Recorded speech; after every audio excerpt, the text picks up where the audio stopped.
terrifying UFO encounter that led to $20 million lawsuit remains a mystery almost 40 years later. In December 1980, on a country road near Houston, Texas, 3 people had a terrifying close encounter with a large, low-flying, diamond-shaped unidentified flying object that was being pursued or escorted by a large fleet of military helicopters. What would become known as the Cash-Landrum incident stands today as one of the most compelling and also confusing UFO cases on record, a case that resulted in significant health problems for one of the witnesses and which eventually led to a $20 million lawsuit against the US government. One of the world's leading experts on the Cash-Landrum case is Curt Collins, the author behind Blue Blurry Lines, a website focused on UFO mysteries, legends, and hoaxes.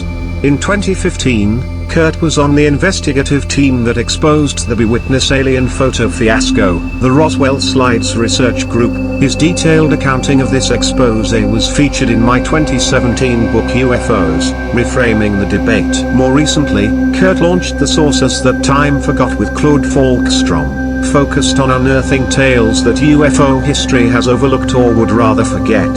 Curt has spent many years retrospectively investigating the Cash-Landrum incident. Here, Curt separates the fact from the fiction as he talks to me about this fascinating yet hugely problematic case. RG summarized the Cash-Landrum incident for us. According to the story that surfaced, Betty Cash, 52, and her friend Vicky Landrum, 57, were out for a drive on the evening of December 29, 1980. Along with them was Vicky's grandson, Colby Landrum, just shy of 7 years old. The location was near Houston, Texas, on a 2-lane country road in a sparsely populated area on the outskirts of the little town of Huffman. They rounded a bend and found a huge, blindingly bright, unidentified flying object hovering over the road. It intermittently emitted flames downward, and the witnesses were afraid and stopped. Betty stepped out of the car in attempt to get a better look at the object, but the other 2 quickly returned to the car. Shortly afterwards, the object lifted up and slowly flew away. The witnesses saw helicopters following it, and they had the impression they were military helicopters trying to surround the object, either to pursue it, or perhaps escort it. Once the aircraft had passed, they continued their drive home. Betty dropped Vicky and Colby off, and went home, where she went to bed with a terrible headache, which was the beginning of a lengthy illness that resulted in her hospitalization. Vicky and Colby also had flu-like symptoms and reported similar, but milder problems than Betty's. None of them initially connected their illness with the UFO sighting, but, due to Betty's lingering problems, came to suspect it may have been the cause. RG, you've spent many years of your life researching the Cash-Landrum incident. What is it about this case in particular that you find so compelling? Why is it so significant? CC, I was interested in the whole of UFO history, but drawn to focus the CL story due to its reputation for being one of the best documented and credible cases. The reported involvement of the military made me think that there must be further evidence to be uncovered, from declassified documents or perhaps from new witnesses such as retired helicopter pilots. However, as I dug in, I learned that the real events have been obscured by misinformation and rumors to the point that the real story has begun to vanish. A great stroke of luck was finding Christian Lamright, who had independently interviewed Vicky Landrum twice in 1985, uncovering important differences in the witnesses' account from the way ufologists were packaging the UFO story. This fueled my desire to dig beneath the mythology to find exactly what could be documented about the case. RG, did the US government ever provide an official explanation for the incident? CC, no. There has never been any tangible proof that there actually was an incident. RG, has it ever been satisfactorily determined what caused the witnesses to fall ill immediately following their sighting?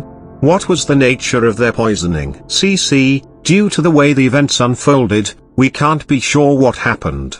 The UFO story did not surface until a month after Betty was first hospitalized, and it was about another month before any investigation began. Betty Cash's illness was documented, but since the Landrums did not receive medical attention, there's no evidence that they were affected by a UFO encounter. Betty had cardiac problems about 2 years before the events and underwent heart surgery and was taking medication, but was said to be healthy at the time. The cause of her problems was not determined. Her doctors just described her ailments as alopecia areata and cellulitis. Betty's hair loss and flu-like symptoms caused the physicians to check her for radiation exposure, but the results were negative.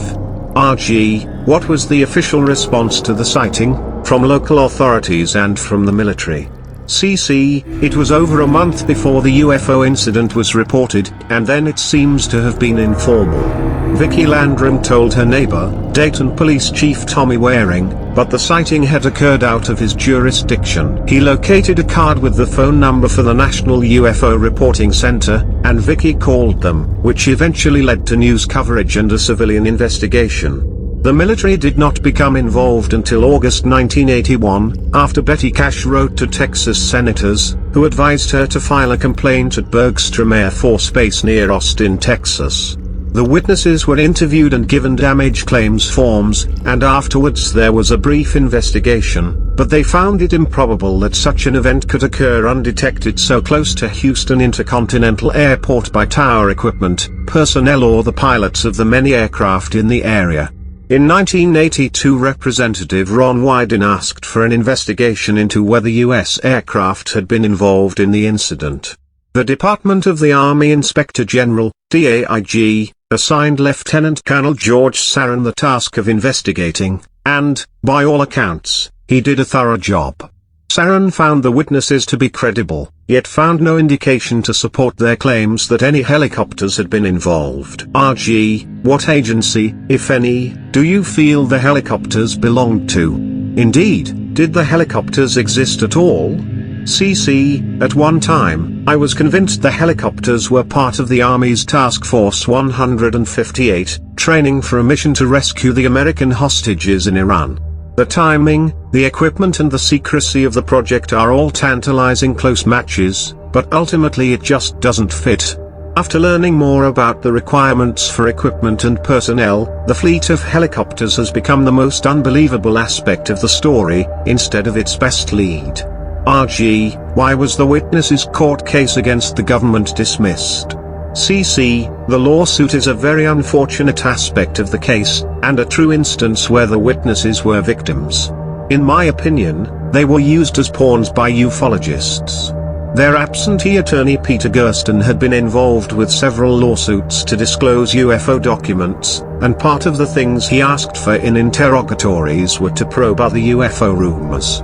Based on Gersten's statements, the lawsuit was at best a ploy, hoping the government would settle out of court. He stated that the chances of winning were slim and none. Judge Ross Sterling dismissed the case August 21, 1986 without it going to trial due to lack of evidence. The complainants had failed to prove that U.S. aircraft were involved in the incident or that it was responsible for causing the alleged injuries. RG, how was the incident depicted in the media at the time, and to what extent, if any, did this contribute to any popular misconceptions about the case?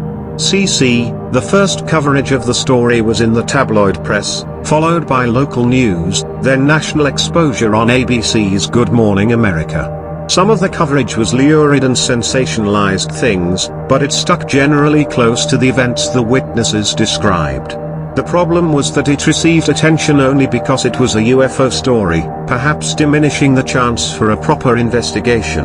Another thorny issue is that the witnesses originally each told a piece of the story from their own point of view, but the press presented a simplified narrative. It caused a feedback loop, and, before long, the witnesses were telling a homogenized version based on what they'd read about their own story.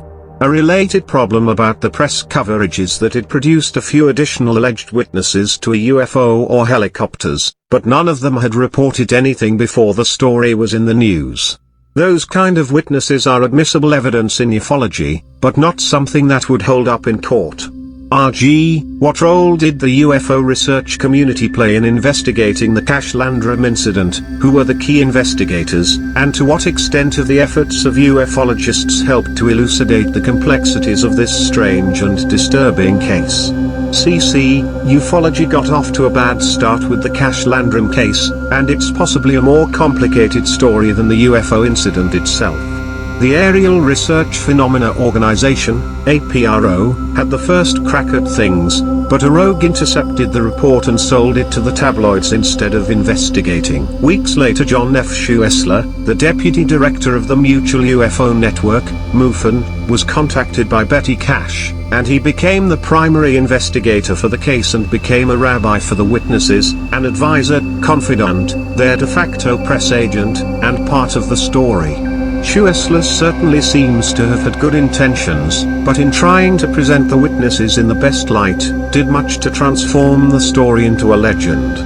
Meanwhile, the dark side of ufology was on the rise, the nutty sinister conspiracy stuff that later made its way into the X-Files, and many of the players such as William Moore and Richard Doty tried to reframe the Cash-Landrum story to promote their own agenda. RG, does the Cash-Landrum incident have parallels with any other cases in ufological history, and what, if anything, can we learn from these parallels? CC, the helicopter involvement is different from most cases, but other incidents do have some strong similarities, and I have dug through UFO history looking for comparable events. A few recognizable ones are the 1957 Levelland, Texas case, which had a gigantic bright UFO, and the next year at the Loch Raven Reservoir in Maryland there was a large glowing egg-shaped object reported to have left the witnesses with sunburn. Other cases match in ways, but the most worthy of mention are two other UFO injury cases. In 1967, Stefan Mikala encountered a landed flying saucer at Falcon Lake in Manitoba, Canada, and it left him with mysterious burns and some lingering health problems. There's also the 1979 close encounter of Deputy Sheriff Val Johnson, who was driving along a lonely Minnesota road at night, when he saw a blindingly brilliant UFO above the road ahead. Unlike the CL case, he didn't stop, and his vehicle collided with a, much smaller, UFO. The car was damaged, and he suffered injuries including welder's burns to his eyes. As with all UFO cases, there's probably some mistakes and hoaxes in the mix, but the witnesses to these type of cases don't generally follow the pattern of behavior of attention-seeking phonies. RG, Vicky Landrum interpreted the incident at the time as a divine event, remarking as she observed the UFO something to the effect of, "That's Jesus. He will not hurt us." Some scholars have suggested that ufology, or the UFO subculture, has clear religious aspects. Do you see any parallels between the pursuit of UFOs and the pursuit of God? CC, that quote comes from Vicky attempting to comfort her grandson, Colby, during encounter. In the CL case, I don't think religious beliefs play much of a role, beyond the fleeting first impression the witnesses had about what they described. The UFO culture absolutely has religious beliefs, but they predate sources and reach back into mysticism and theosophy. When UFOs became a big news story in 1947, these believers were the first promoters of the extraterrestrial origin. The contactees of the 1950s were an offshoot of this, and, directly or indirectly, a lot of that message of godlike aliens has become a fundamental UFO belief. We should not waste time hoping for parents from space to come down and solve our problems. RG, is there any more to be learned about the Cash-Landrum case in 2019 and beyond, or will the mystery remain unsolved? CC, I have been surprised as more information has surfaced over the years from government documents to researchers' archive files and correspondence, and there's probably more to come. New information frequently requires a review of what you thought you knew about something, and, sometimes, it's a challenge to discard beliefs built on bad information and falsehoods. We may never know exactly what happened on that Texas roadway the night of December 29, 1980, but it's a fascinating UFO puzzle, and demonstrates the worth of finding the facts beneath the fiction.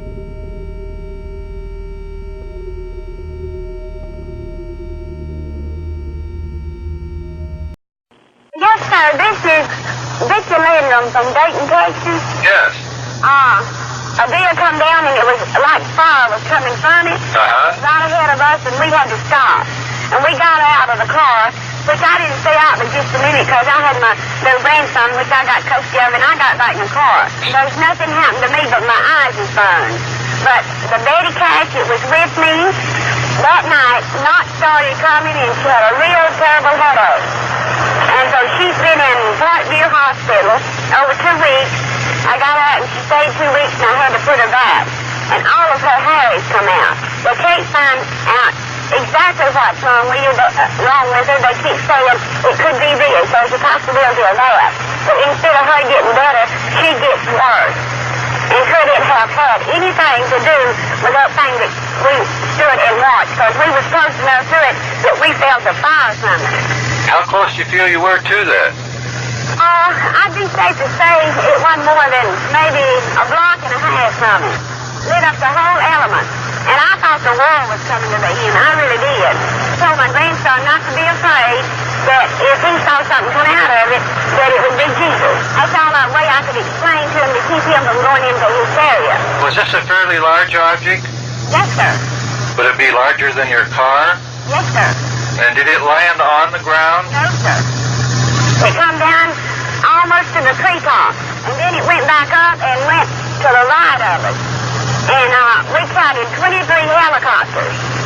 There might have been more. Come in on 1960 over here. We counted those helicopters up there, so there has to be somebody that knew about it. If it was caused from that, I don't want her to die. I want her to get better. What roadway were you on at the time? We was on the cutoff road, what they call the New Katy and Huffman Road. My name's Landrum, and her name is Betty Cash, and she's in Parkview Hospital. Now, one of the doctors believed that we might have got some radiation, but he is not positive. He taken her blood, and it didn't show up any in her blood. But in less than 2 weeks' time, she had lost all her hair, except down around the bottom. And she had hair that you wouldn't believe. And I mean, this is not a hoax. I'm not calling you for a hoax. Call the Parkview Hospital and verify what I'm telling you. I'm not putting you on. I wish somebody would go to the hospital and see that lady. We're going to see if we can't get some help for you, and they'll call ahead of time and make an appointment. I mean, I've been afraid to call, afraid that somebody would think I was, it's a hoax. But since she's had to go back in the hospital for the same thing, and she's not getting any better, I have to have help from somewhere. Don't she's going to die. Okay, we're going to do everything we can to help. Okay, thank you a lot. Thank you.